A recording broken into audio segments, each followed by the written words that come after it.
la conversación. Mhm. No sabía cómo responder a lo que él decía. Mm. Okay, so you felt that the interaction was Vale, not entonces easy. sentías que la interacción no era sencilla It was maybe y que quizá it could end before you wanted to podía end. terminar, no terminó antes de Like que when you feel quisieras que se invalidated acabara, ¿no? or Como, misunderstood and you want ¿no? to Cuando the te interaction sientes to end as soon as invalidada possible. y quieres, ¿no? Te Mm. sientes malinterpretada y quieres que la interacción termine lo That was antes me who posible. wanted to Bueno, stop the quizá era yo interaction. que quería Okay. detener la interacción en realidad. And you were person A or ¿Y person tú eres B? la persona A o la persona B? I think person A was No, the yo creo one que era la persona A, la systematic, persona sistemática, Metaphors, using metaphors, utilizando metáforas, and you wanted to end.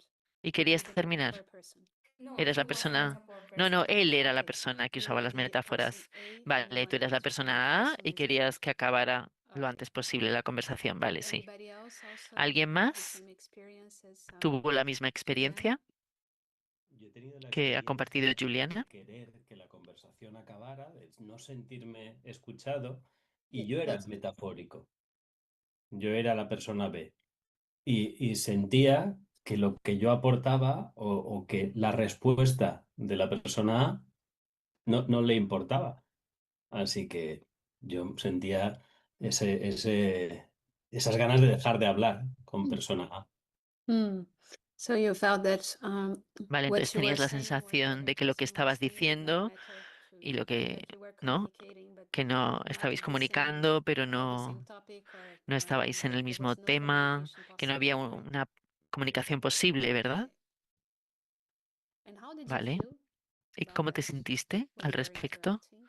cuando estabas What interaccionando? were the emotions that you ¿Cuáles noticed? eran las emociones Me que sentía no advertiste? escuchado, me sentía con ganas de abandonar la conversación. Mm. Sentía, Yeah, it was not pleasant. Porque no era agradable, ¿verdad? Okay. Did you feel Sí. anger or? ¿Te sentías enfadado? no a nivel de enfado, pero sí Mm. desgana. Mhm. Desgana, what is desgana? Help me. Ah, Te lo digo como la persona ve. Mm. Pues era como un páramo vacío sin ningún tipo de interés para mí, esa Mhm. persona. Yes.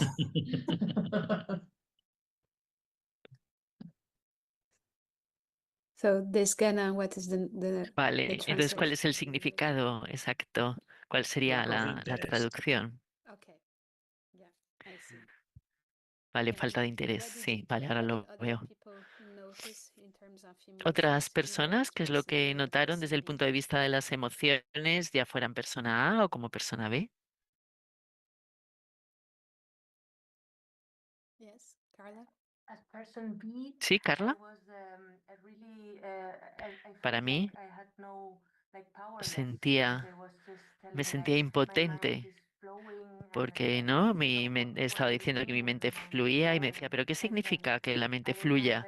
any repertoire to Y explain this in another pues way como no tenía than my repertorio para B. explicar So it esto de was otra really manera, ¿no? I feel Y powerless and I entonces me had no sentía muy tools impotente, to no make tenía myself clear. herramientas. Yes, I see what you mean. So yeah, resembles a little bit Vale, vale, Desgana ahora what sé a you que, were ¿no? saying. Se parece un poco a lo que Powerless, estaban diciendo antes de desgana, did ¿no? not know how to interact. Impotencia, You no felt saber cómo the need to interaccionar y entonces stop sentías la the necesidad interaction de because you felt interrumpir powerless. Yes, la and like lack of interacción porque te options, like sentías how impotente. I Sí, falta de like opciones, ¿no? Como de once qué otras you maneras puedo go explicar, into a ¿no? metaphorical Una vez thinking, que it's entras really en un hard to pensamiento get out of it. metafórico, So I es took muy this difícil like no salir de more ahí. Entonces no metaphors, just podía one metaphor. pensar, ¿no? Más metáforas Just to para start off. explicar la metáfora, pero era como un And círculo. how did you try? How did ¿Y you, cómo, if you did, how did you try to si lo repair hiciste, cómo intentaste the reparar interaction? la What were interacción? the strategies that you ¿Cuáles found? fueron las estrategias que encontraste? Mm, I think it was quite at the end of Creo que the hacia training el time. So final we went del to the part tiempo of debriefing, entramos, ¿no? En esta parte and think de intentar I resumir, think I would have pero tried creo to que hubiera explain a little intentado bit more from my point of explicar view. un Like it poco más feels desde mi like punto this de vista, ¿no? Se to siente me. así, yo lo So siento así, it's not a para truth que that it's no that, se dé por but for hecho me como una this is the verdad, way ¿no? to Pero see that así es could como yo lo be siento, para a ver middle si path esto puede ser un to camino let's say as a person intermedio. like okay para llegar a la otra persona, I don't share it, ¿no? De, vale, es mi emoción, no lo comparto, pero puedo coexistir, ¿vale? Entonces intentabas describir cómo eran las cosas para ti en un intento de encontrar un terreno compartido, ¿no? Por lo menos desde un punto de vista comunicativo con la otra persona. Sí, muy bien. ¿Y otras personas? ¿Qué es lo que averiguaron? Si averiguasteis algo que os haya ayudado a reparar la I just want to interacción. add, I was Bueno, yo observing quería my colleagues añadir, yo estaba observando and I felt a that mis the person compañeros A y was rude, sentía que la persona A no? And era the un poco person borde B pointless. y And la it was persona just B, two people talking but digamos que not no, communicating. sin fin. Había ya dos personas And hablando, pero no I comunicando. find hard to think about how to Y repair and or how to me create esforcé mucho en pensar cómo a reparar, balance. ¿no? Cómo It's crear un not easy. equilibrio y me pareció que no era fácil. No, no es fácil. Muchas gracias por todo lo que habéis traído. Voy a volver a las diapositivas y voy a incluir lo que habéis dicho dentro de la teoría del problema de la doble empatía. La teoría del problema de la doble empatía es una teoría desarrollada por un investigador muy conocido. Es una teoría bastante, digamos, bastante reconocida dentro de la bibliografía sobre el autismo y es bastante importante en muchos sentidos. Desde mi punto de vista como terapeuta dialéctico-conductual, pero también como experta, me parece que puede resonar también con vosotras, vosotros. Es una teoría muy dialéctica que tiene en cuenta, que considera que cuando dos personas tienen dificultades para comunicar, no es el problema ni no es la culpa de la persona A o la persona B, sino que en realidad es un problema. Si consideramos que es un problema, es que se comunican de manera diferente, ¿no? Como podemos ver en esta ilustración, ¿no? Hablan en realidad con diferentes lenguas, ¿no? Por ejemplo, tenemos a los castores que hablan castor y las ardillas hablan ardilla. Entonces, cuando se intentan comunicar, puede producirse una mala comunicación. Y esto puede generar mucha sensación de impotencia, como habéis dicho, y también existe el riesgo de echarle la culpa a la otra persona. No, no entiende, él o ella no entiende porque no se esfuerza lo suficiente, etcétera, etcétera. Es un marco muy importante, diría, cuando estamos trabajando con personas con autismo por diferentes motivos. Uno, muy importante, es porque podemos considerar los rasgos autistas, pero también las experiencias de las personas con autismo. Evidentemente, si nos centramos, por ejemplo, en los criterios diagnósticos del DSM-5, si se produce una mala comunicación y sabemos que la persona con la que estamos hablando es autista, si eres una persona no autista, probablemente piensas, vale, es su culpa que haya una mala comunicación, porque esta persona es autista y tienen dificultades sociales y de comunicación. Por supuesto, si eres autista, también es probable que pienses de la misma manera, ¿no? Si no se produce una mala comunicación y eres autista, el primer conjunto de criterios del DSM te dice que es tu culpa. Pero cuando vemos las cosas desde el punto de vista de la teoría del problema de la doble empatía, lo ves de una manera diferente. Si se produce una mala comunicación, no es culpa de la persona A ni tampoco de la persona B, sino lo que sucede es que cuando las personas que hablan diferentes lenguas comunican entre ellas, es muy probable que haya una mala comunicación. Y por supuesto es muy importante porque puede ayudar a aumentar el pensamiento dialéctico de, de que sobre cualquier tipo de mala comunicación que se produzca, pero también mucha autoculpabilización que puede vivir las personas autistas. También es una teoría muy importante cuando trabajamos con el entorno. En particular, imaginad, por ejemplo, ¿no?, que estás trabajando con un cliente autista cuya pareja no es autista.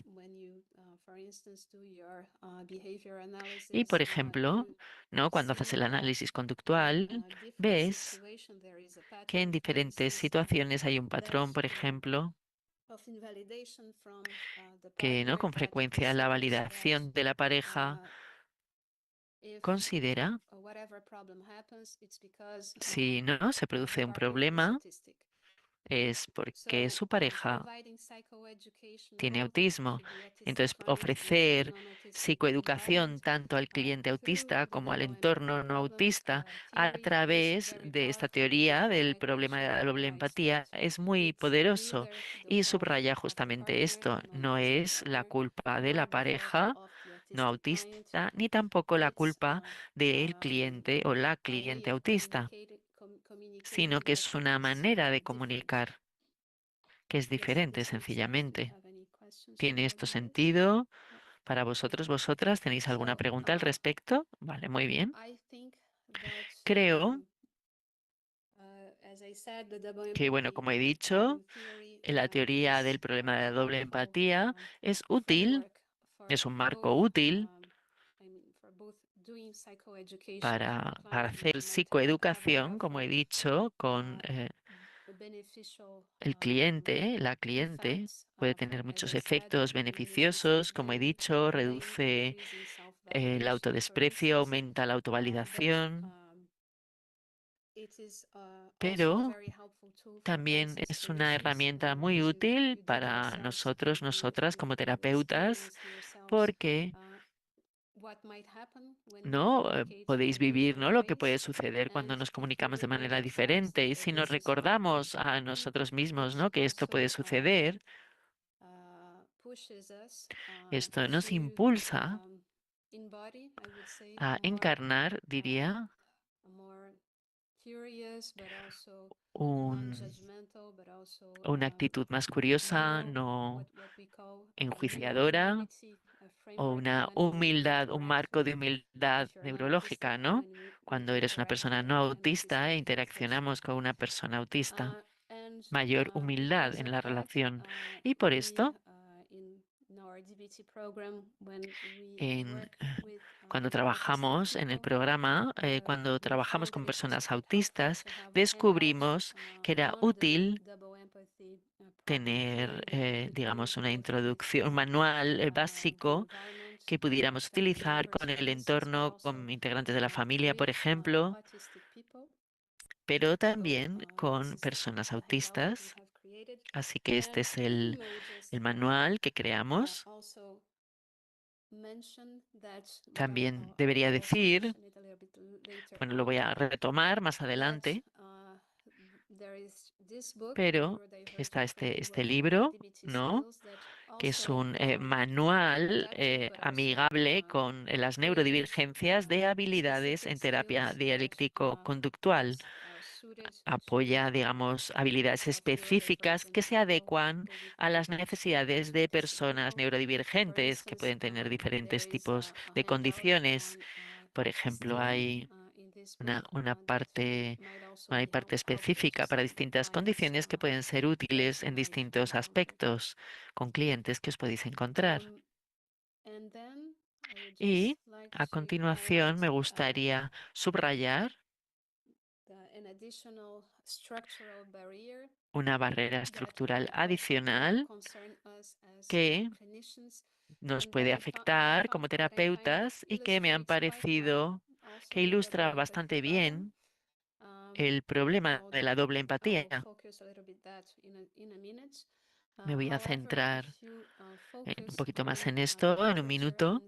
No obstante, si nos centramos en la bibliografía sobre la terapia dialéctico-conductual con personas autistas, lo que solemos encontrar es que las personas con autismo refieren menos satisfacción con el tratamiento en comparación con las personas no autistas y los terapeutas refieren menor autoeficacia, ¿no? Podéis ver, por ejemplo, en este artículo que se centra en la perspectiva de los terapeutas que tratan a personas con autismo, ¿no? Refieren muchas veces que no saben dónde empezar, no saben qué hacer y, por supuesto, esto es un problema, porque si no sabes por dónde empezar, y tienes, digamos, una baja autoeficacia para abordar los problemas a los que se pueden encontrar las personas con autismo, es menos probable también que tengas disponibilidad para tratar a este tipo de clientes. Y también está este artículo, que bueno, me encanta el título, creo que refleja el problema de la teoría del problema de la doble empatía, lo refleja de la manera bastante buena. Esta es una cita de un informe de un cliente autista. Dicen que somos los rígidos. Lo podéis ver aquí. Se hicieron entrevistas con respecto a su experiencia con la terapia dialéctico-conductual y para muchas personas con autismo sentían que la terapia dialéctico-conductual era bastante rígida e inflexible, ¿no? Dicen que somos las personas rígidas, pero no pueden hacer nada más que terapia dialéctico-conductual y cuando esta terapia no funciona no saben qué más hacer contigo. Así que yo creo que esta es una ilustración perfecta de la teoría del problema de la doble empatía. Otra cita, creo que puede ser autista y el motivo por el que siempre has tenido dificultad con la terapia es porque no está abordada desde el punto de vista de alguien con autismo. Y luego, bueno, más referencias de personas que no tenían mucha satisfacción con la terapia dialéctico-conductual. Pero bueno, luego había otra gente que sentía que esta terapia sí que encajaba con sus necesidades, en particular cuando las terapeutas tenían una práctica afirmativa. Esto encaja bastante bien con los datos que os ha mostrado María hace unos minutos, mostrando que las personas con autismo prefieren trabajar con terapeutas que saben un poco de autismo y tienen una práctica afirmativa. Estas son citas que reflejan esta cuestión. Me hacía sentir muy segura de que todo lo que estaba diciendo era importante y valioso. Mostrar algún tipo de comprensión te daba confidencia al principio. Esto afecta toda la relación con la terapeuta o el terapeuta. Así que, bueno, también creo que este artículo refleja algo que también empezamos a identificar en nuestros datos en el estudio que María os ha mostrado, ¿no? El hecho que la terapia dialéctico-conductual puede encajar bastante bien con las necesidades de las personas con autismo, porque está muy estructurada, pero al mismo tiempo es muy flexible con la articulación y la búsqueda de equilibrar la aceptación, la curiosidad, la validación y al mismo tiempo generar un cambio. Puedo ver que hay algo en el chat. ¿Había alguna pregunta con respecto a esto? ¿No? Vale. Perdón, Luisa, yo tengo una pregunta. Sí, adelante.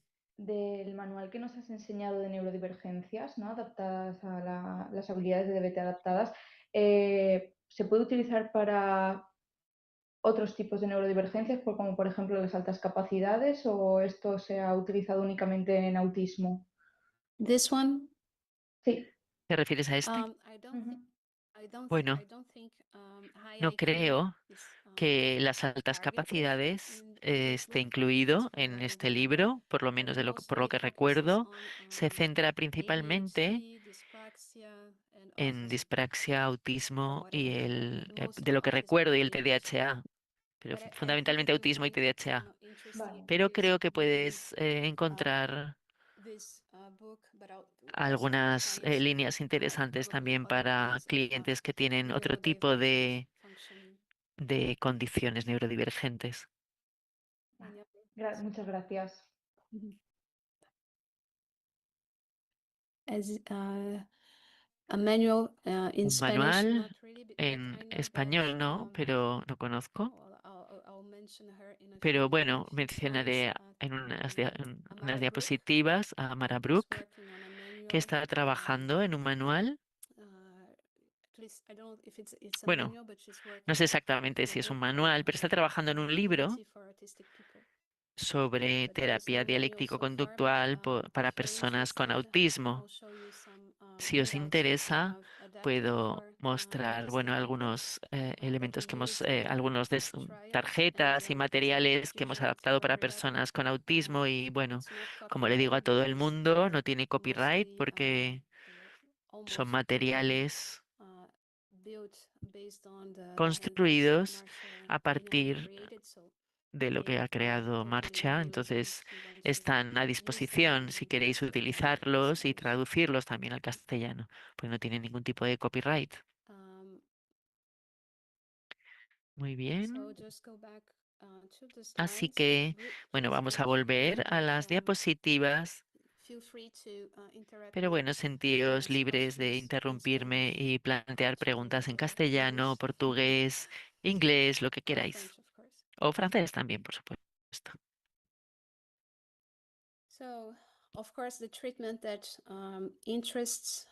Así, el tratamiento, claro, esto es lo que nos interesa también, por supuesto, sobre todo dialéctica conductual, pero también, ya sabéis que conocéis, bueno, por supuesto, el DBT, claro, obviamente, y simplemente voy a mencionar que hemos visto el ejemplo de Alice. Alice fue acosada de una manera muy grave cuando estaba en primaria, cuando estaba en el colegio, y además fue hospitalizada en el departamento de psiquiatría de un hospital. También desarrolló un trastorno de estrés postraumático relacionado con su hospitalización. Os he dado el ejemplo antes y hemos visto cómo este tipo de clientes de fase 1, bueno, desde el punto de vista de conceptualización de las dificultades con clientes, aplicados también a clientes autistas. Alice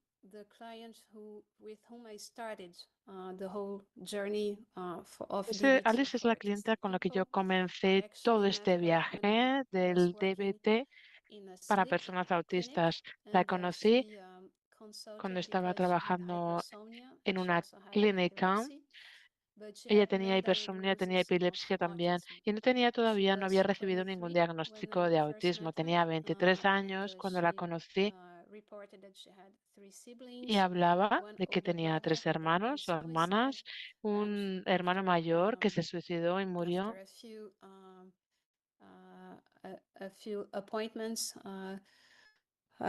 Y después de unas cuantas citas, establecimos la hipótesis de que su hermano también era autista. Era una estudiante universitaria.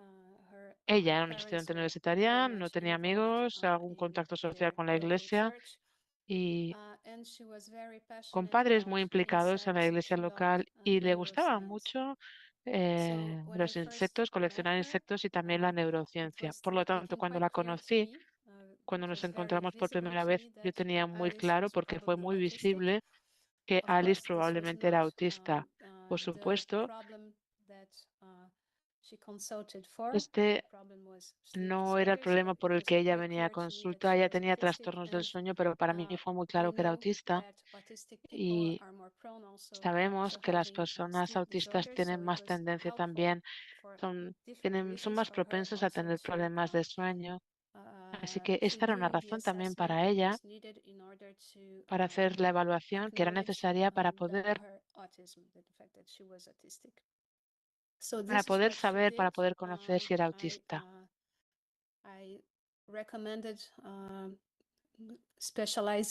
Yo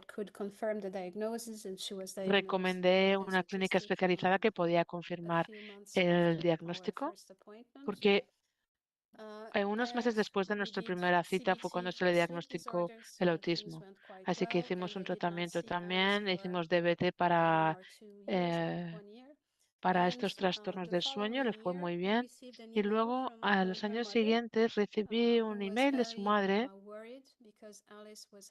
una madre que estaba muy preocupada porque Alice estaba teniendo conductas autolesivas muy graves, estaba clavándose agujas en el pecho, se estaba cortando, tuvo que pasar por cirugía, tuvo que entrar en un quirófano por este tipo de conductas autolesivas y además tenía ideas suicidas. Así que yo volví a verla. Por supuesto, claro, la imagen clínica cambió mucho, ¿no? En este año que no nos habíamos visto. Y me quedé muy sorprendida, pero también alarmada y triste al ver que en ese momento, en esa época, había muy pocos artículos que mencionaban las conductas autolesivas y los problemas suicidas en personas autistas con desregulación emocional y, por supuesto, también tratamiento para la desregulación emocional y las conductas autolesivas o las ideas suicidas en personas autistas. Y por eso yo, junto con otros colegas, decidimos que teníamos que hacer algo en cuanto a esto y intentar tratar a Alice con DBT y también tratar a otras personas con DBT y poder evaluar la factibilidad, pero también la eficacia de la terapia DBT para personas con problemas similares, además de personas autistas. Y desde ese momento os voy a presentar estos datos con personas autistas y DBT. Fue muy claro y cada vez empecé a trabajar más en este tema. Estaba claro que las conductas dañinas y las ideas suicidas se encontraban con mucha frecuencia en adultos autistas. Por daros un ejemplo, en este estudio que sigue en marcha todavía, es un estudio online que está siendo realizado por un estudiante porque lo está haciendo como tesis.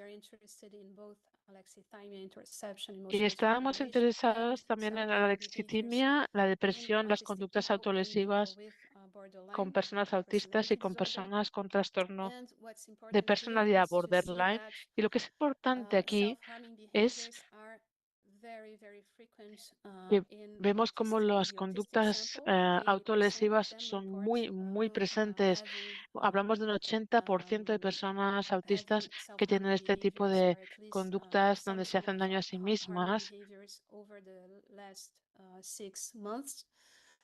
a los 6 meses. Y también se ven más en el caso de personas que también tienen trastorno de personalidad borderline.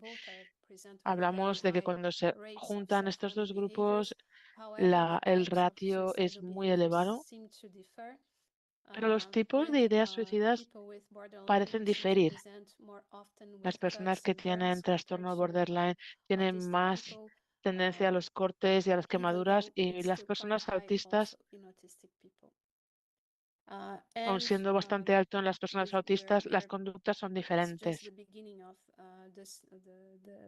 Este es el comienzo de esta tesis. Que yo estoy supervisando y que es conductas autolesivas en personas autistas. Pero es un tema muy importante porque si hay diferencias, aunque en ambos casos es muy frecuente, ambos tipos de conductas autolesivas son muy frecuentes en personas autistas y en personas que tienen trastorno de personalidad borderline, pero si el tipo de conductas son diferentes, es probable que también la función pueda ser diferente. Y es muy importante también en términos de cómo podríamos tratar estos comportamientos. Así que si me remonto un poco a Alice, que estaba en fase 1, en etapa 1, cuando intentamos aplicar el modelo biosocial a su caso, lo que vi desde la perspectiva del desarrollo, considerando su autismo y también el hecho de que no se le había diagnosticado de niña, tenía dificultades a la hora de entender situaciones sociales, siempre se sintió muy diferente y muy sola en cuanto a sus iguales. También hablaba de verse muy sobrepasada, de tener mucha sensibilidad sensorial y también se ponía muy ansiosa cuando sus horarios cambiaban. Así que mucha ansiedad y también se presentaba con una conciencia emocional y un léxico emocional muy limitado. Y en cuanto al entorno social,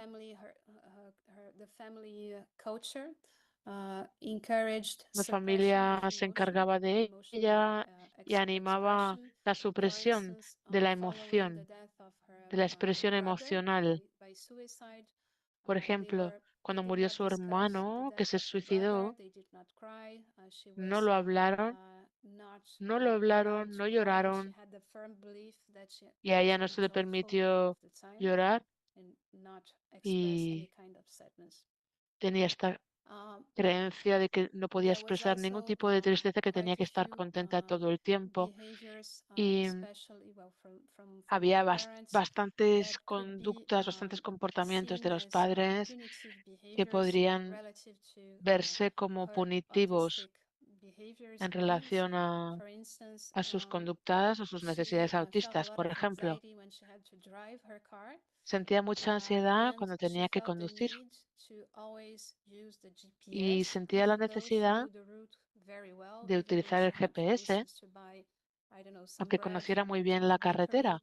Aunque tuviera que ir a comprar, por ejemplo, pan a la panadería y la panadería estaba cerca, ella necesitaba usar el GPS.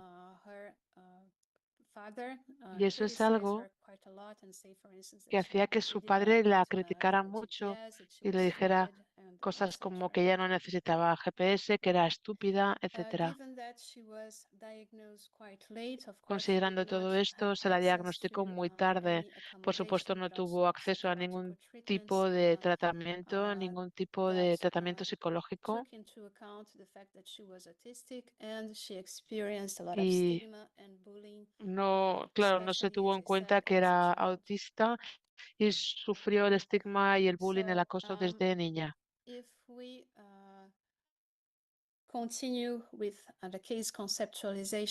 Si continuamos con esta conceptualización, con el caso de Alice, por supuesto, hablamos de fase 1,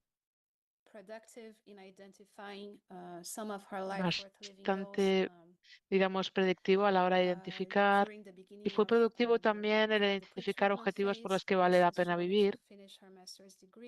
Durante la fase de pretratamiento, ella quería acabar su grado de máster, quería ayudar a otras personas, le gustaba la música y le gustaba la compañía, por ejemplo, de las personas mayores, le gustaba tocar música para personas mayores de tercera edad y, como ya he dicho antes, no hubo tratamiento, o por lo menos no se mencionó el DBT para adultos autistas, no se mencionaba cuando empezamos con el DBT, y lo que hicimos fue que proporcioné un DBT estándar durante un periodo corto de tiempo, entre 5 y 6 meses. Por supuesto, terapia individual, terapia de grupo, actividades por teléfono, por supuesto, coach por teléfono. Y en cuanto a los objetivos principales, primarios, por daros una información adicional, en la conceptualización de su caso, como ya podéis ver, como ya hemos mencionado, al principio había muchos comportamientos que amenazaban su vida, como por ejemplo clavarse agujas, cortarse, ideación suicida. Hubo también Algunos comportamientos que interferían con la terapia, que he escogido no ponerlo en la lista, pero por ejemplo, os doy ejemplos. Evitar hablar acerca de experiencias que había tenido. Así que podía ser bastante callada en algunos momentos. Y luego había aislamiento social, estaba sola. Y lo que descubrí más tarde es que también tenía TSPT.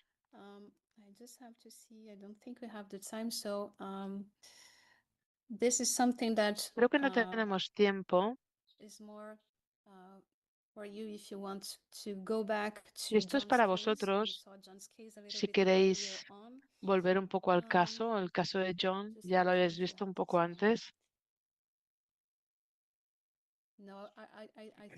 No sé, estoy mirando en tema de tiempo. Yo creo que es mejor.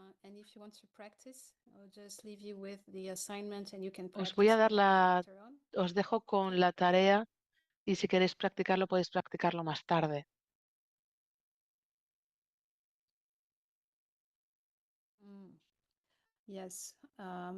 I can send you some papers on that, Marina. Os puedo enviar algunos artículos sobre esto. For schizoid personality. Vemos aquí. It's such controversial diagnosis, and Realmente es un diagnóstico controvertido y además se superpone. Y entonces a veces es muy difícil, por supuesto, separar las cosas, pero yo sé que hay literatura, por lo menos para las personalidades de trastorno esquizofrénico, también con trastornos de personalidad borderline.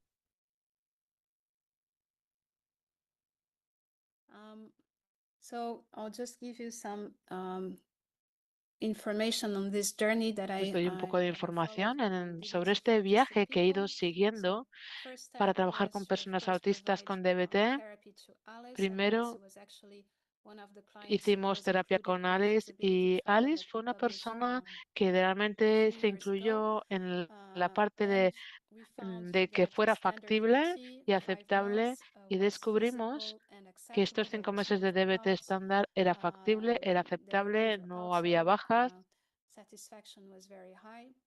And la this satisfacción was era muy actually alta. similar, at least in terms of feasibility, to what was Y found esto fue in bastante the similar en trial términos that de factibilidad used a lo only que vimos en un speech-language ensayo que groups en los que that provided utilizamos on-screen solamente training grupos groups de to autistic people, entrenamiento that de was habilidades con conducted by personas Laurie Ritchie autistas and que her lo colleagues llevó in a the cabo US. Richel y sus colegas en Estados Unidos.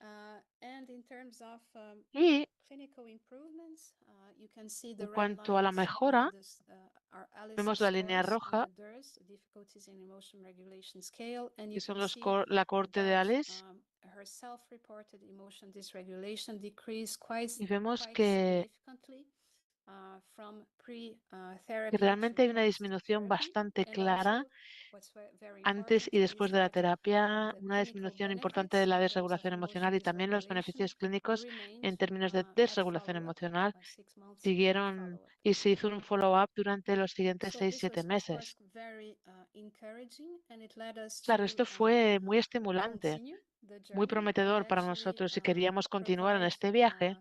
Y esto nos dialectical proporcionó, behavior therapy, the same format, to a larger group of people, bueno, autistic nos people with proporcionó la idea emotion de aplicar la dysregulation and terapia dialéctica suicidal conductual con el behavior mismo and formato or a self-harm un grupo más behaviors grande, through a personas que tenían randomized desregulación controlled trial. emocional, And we comportamientos actually lesivos y también replicated hacer the un same results, ensayo at least in control terms of the randomizado DERS y scores. se You can replicaron see los the black mismos line. resultados, por lo It's the menos en las 3 primeras DBT group. puntuaciones. Vemos la So we línea can see blanca, that que es el grupo they DBT, had la línea quite negra, perdón, high la scores línea at negra es el grupo DBT. treatment on the DERS, and Vemos following pre-tratamiento, DBT, the scores intermedio were y much lower, and post-tratamiento they y were después el actually follow-up. below the clinical cutoff. And at 6 months follow-up, Vemos they que remained ha habido un cambio stable. The gray line y que refers se to the mantiene control group, estable. El grupo control es la línea gris. Por lo tanto, con estos resultados descubrimos que DBT era eficaz en cuanto a la desregulación emocional para adultos autistas y también estábamos interesados en saber el mecanismo de cambio de la terapia dialéctica conductual en la población y vimos que la reducción en la lexitimia se veía mediaba de manera significativa los efectos de DBT. Por lo tanto, DBT es útil también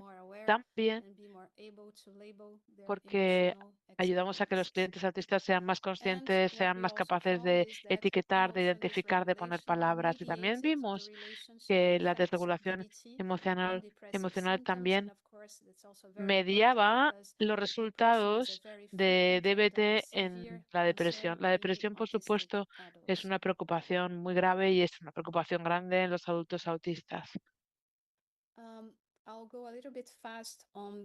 Voy a ir un poco más rápido en los resultados de este ensayo que se llevó a cabo casi al mismo tiempo que el nuestro en Países Bajos y ellos también tuvieron resultados bastante estimulantes a la hora de proporcionar DBT estándar a personas autistas que presentaban ideación y comportamiento suicida y descubrieron que DBT era eficaz a la hora de disminuir, de reducir la ideación suicida. Sin embargo,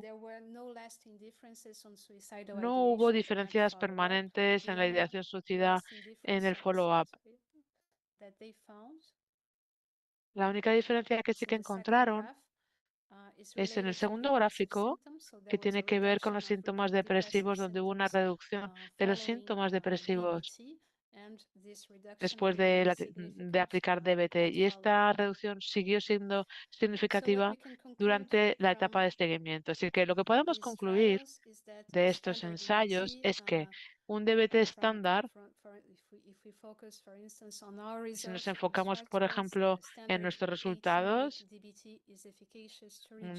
vemos la eficacia de aplicar un programa DBT de 18 semanas estándar, eficaz a la hora de reducir la desregulación emocional y la depresión, y que estos resultados permanecen durante el follow-up, el seguimiento. Y si nos enfocamos en el resultado del equipo de Países Bajos, con un formato más largo de DBT y también con un formato específico con sesiones de grupo bisemanales, vemos que hay una eficacia en el tratamiento de la ideación suicida, pero que los resultados no permanecieron cuando se llevó a cabo el follow-up, pero sí eficaz en la depresión. Y luego, como ya he mencionado también, ahora tenemos algunos datos preliminares de estas formaciones de 24 semanas con grupos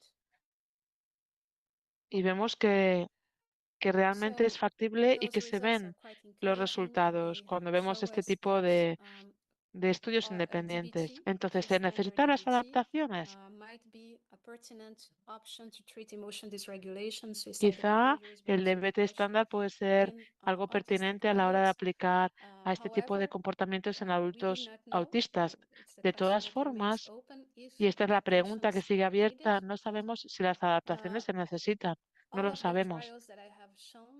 Todos los ensayos que yo he mostrado, que hemos hecho, ahí hicimos el supuesto o asumimos que por lo menos se necesitaban adaptaciones mínimas para mejorar lo factible del estudio, pero también la aceptación para estos clientes autistas. De todas formas, no sabemos, no tenemos datos empíricos que muestren que esas adaptaciones se necesitan. ¿Y cuáles son estos ensayos? ¿En qué adaptaciones?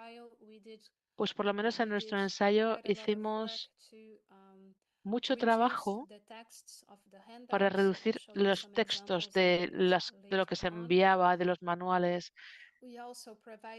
Y luego, por ejemplo, proporcionamos adaptaciones concretas según se necesitaban, como por ejemplo, pues en función de cada conceptualización de caso, pues animábamos, por ejemplo, a las personas que necesitaban llevar gafas de sol durante las formaciones de habilidades en grupo por sus necesidades sensoriales. También, si necesitaban comunicarse con otras personas, por ejemplo, también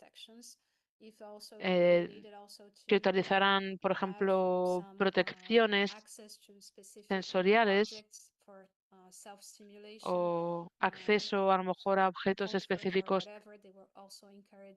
para autoestimular su tranquilidad, su comodidad, pues también animábamos a que lo utilizaran, a que lo hicieran. También proporcionamos papeles, folletos con ilustraciones específicamente que fueron sobre todo útiles para conceptos abstractos como mindfulness, atención plena, pero luego os daré un ejemplo. Intentamos también, en la medida en la que era posible, aumentar la predictibilidad. Por ejemplo, si necesitaban, por ejemplo, si tenían que ir a un grupo donde se hacía la formación de habilidades, podían visitar la habitación, la sala antes. No se esperaba que cambiaran su lugar ni su silla. Y luego, sobre todo para las personas que tenían o que tienen más problemas ejecutivos, también teníamos apoyo. Les tuvimos que apoyar un poco más para ayudarles a utilizar estas habilidades, pero también cambiar lo que tuviera que ser cambiado, lo que necesitara ser cambiado en su entorno, en su conducta. Y este suele ser el caso, por ejemplo, que utilizamos coaching, hacemos coaching por teléfono para ayudar con las tareas. También tuvimos que trabajar un poco más con el entorno, sobre todo cuando a la persona le faltaba o no tenía la habilidad para vivir sola o solo. Por ejemplo, para algunas personas es muy difícil recordar que tienen o que se han comprometido a hacer una tarea.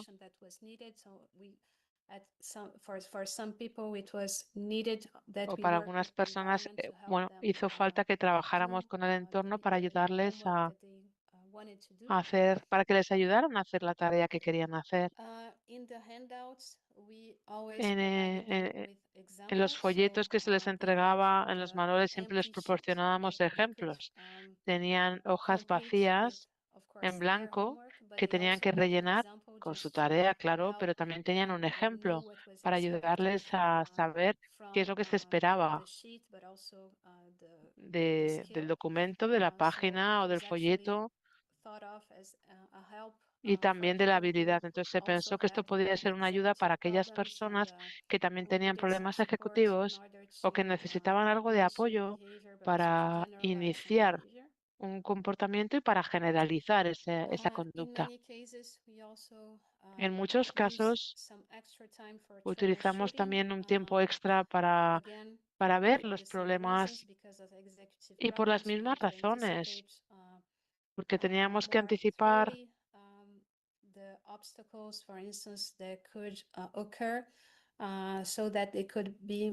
bueno, cualquier cosa que pudiera ocurrir, que se pudiera localizar, para que se pudieran sentir más seguros, más cómodos cuando se encontraran con esos obstáculos.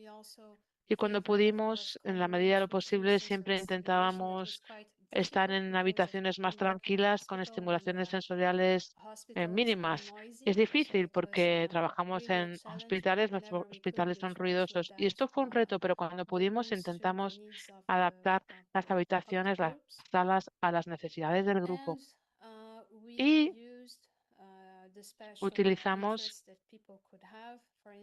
bueno, hicimos uso de intereses especiales que pudieran tener. Por ejemplo, para Alice eran los insectos. Otras personas podían tener otros, pero la idea era aumentar su motivación En contextos diferentes, pues por ejemplo, utilizar tarjetas. Había una persona, o sea, había personas para las que a lo mejor era útil añadir, por ejemplo, un dibujo que tuviera relación con sus intereses especiales. Cuando podíamos, proporcionábamos ejemplos de cómo aplicar las habilidades. Utilizábamos ejemplos, claro, que estuvieran relacionados con estos intereses específicos de la persona.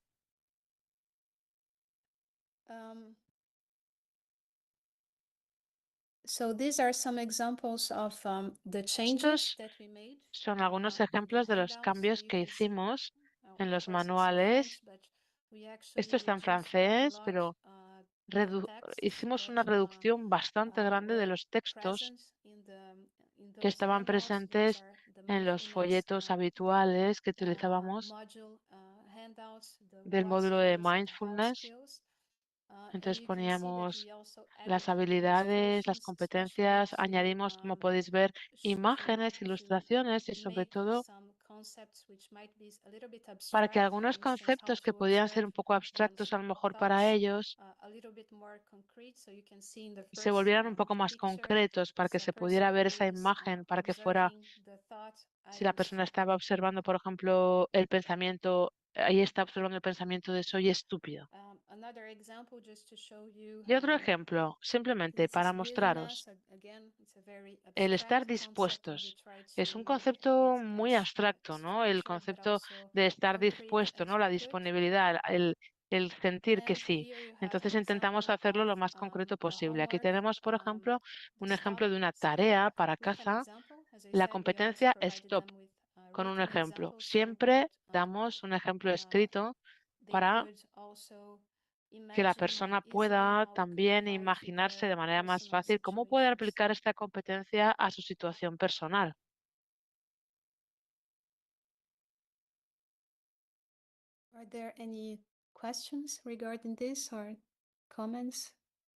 ¿Hay alguna pregunta con respecto a esto? ¿Algún comentario?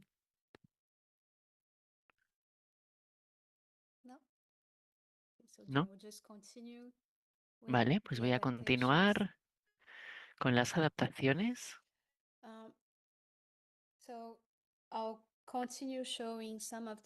Voy a seguir mostrando algunas de las adaptaciones que utilizamos en nuestros ensayos, pero me voy a centrar un poquito más en los modos y cómo los adaptamos.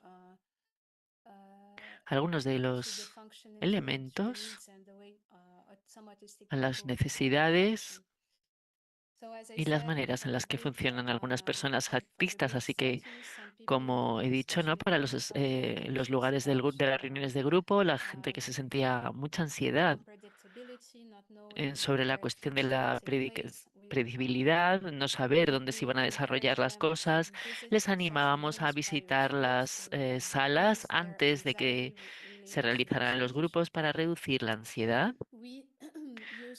También utilizábamos mucho modelado de las habilidades para utilizar menos instrucciones verbales y en particular para la habilidad de la efectividad interpersonal les ofrecíamos bastante ejemplos donde, digamos, actuábamos las interacciones y considerábamos las necesidades de muchas personas autistas, por ejemplo, ¿no? Para las habilidades de don, ¿no? Si queremos sentir calidez, si queremos, digamos, presentarnos cálidos ante otra persona, es útil mirar a los ojos, pero para muchas personas autistas esto es muy difícil, muy incómodo. Y esto evidentemente es algo que se tiene que tratar de manera muy dialéctica, porque para ellos, ellas era muy importante implicarse en las relaciones, entablar relaciones y aumentar la probabilidad de tener relaciones satisfactorias. Y las habilidades de don, de dar, son muy útiles en este caso. No obstante, también hacía falta, era preciso si se querían sentir aceptados, aceptadas, y en relaciones duraderas también era importante aceptar parte de sus necesidades. Así que esta era una dialéctica muy importante, en particular a la hora de tratar las habilidades de efectividad interpersonal, por ejemplo, como ser cálido y al mismo tiempo respetar la necesidad de no mirar a los ojos, respetar la necesidad de comunicarse de otra manera, etcétera. También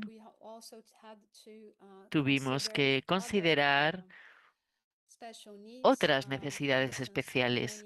Por ejemplo, muchas personas con autismo tenían otros diagnósticos neurodivergentes, dispraxia, THD, y cuando considerábamos, por ejemplo, las prácticas de la atención plena o de la participación, teníamos que tener esto en cuenta para proponer una práctica que fuera incluyente para la mayoría de las personas. Cuando iniciábamos grupos, desarrollábamos ejercicios para romper el hielo que se apoyaban en pocas palabras y en intereses especiales. Por ejemplo, cuando iniciábamos un grupo, la gente podía decir algunas palabras sobre, ¿no?, que sentían en especial. Éramos muy conscientes del lenguaje que utilizábamos, las palabras, en particular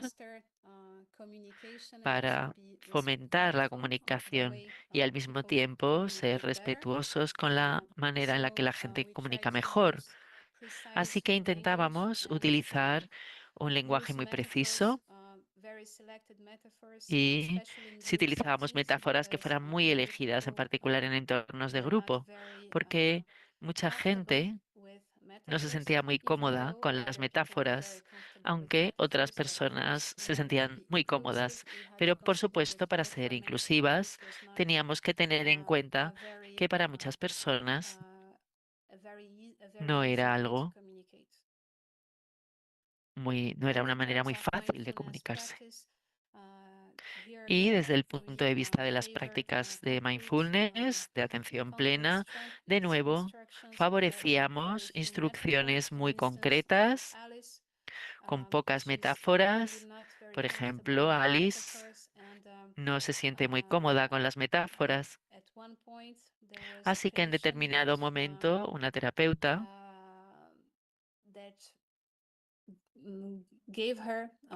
le dio que practicó mindfulness con ella, utilizando muchas metáforas, por ejemplo, nubes, el cielo. Y ella me lo dijo, pero bueno, también a la terapeuta, que no entendía por qué, porque había, ¿no? Porque los pensamientos eran como nubes, que esa metáfora le había distraído y que también sintió vergüenza porque no podía ver la relación entre los pensamientos y las nubes, por ejemplo, que era la metáfora que había utilizado esta terapeuta. Así que a la hora de hacer prácticas de mindfulness, intentábamos, en la medida de lo posible, en centrarnos en las sensaciones físicas, en describir las cosas y el entorno, en lugar de hacer, por ejemplo, recurrir a metáforas. En las sesiones individuales, lo que descubrimos es que era muy importante ofrecer a la gente de manera muy temprana, educación psicológica sobre las emociones, que era algo que también emergía de un estudio cualitativo que publicamos sobre la experiencia de las personas con autismo que habían vivido la terapia dialéctico-conductual. Para algunas personas había sido fundamental descubrir los folletos en relación con el modelo de regulación emocional, pero para otras personas descubrían, ¿no? Descubrían este modelo, el léxico sobre las emociones, etcétera, pero les parecía que lo habían descubierto de manera un poco tardía en el tratamiento y hubieran preferido, decían, que esto se les presentaran, este tipo de folletos y algo de psicoeducación se les presentara de manera más temprana, en las fases más tempranas posibles dentro de la terapia.